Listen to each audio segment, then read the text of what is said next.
এই যে বাংলাদেশে যেভাবে একের পর এক হিন্দুদের উপর অত্যাচার হচ্ছে মানে কি বলবেন আপনি? আসলে দেখুন, বাংলাদেশে শুধু দীপুচন্দ্র দাস হয়ে থমকে দাঁড়ায়নি, এদের কোনো ভয় ডর নেই।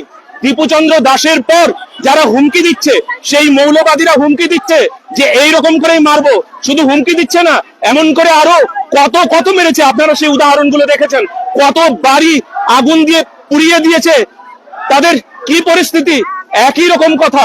ওখানে আগুন জ্বালিয়েছে আর আগুন ধেয়ে আসছে, বাংলাদেশ ধেয়ে আসছে পশ্চিমবঙ্গের দিকে, এটা আমরা স্পষ্ট দেখতে পাচ্ছি।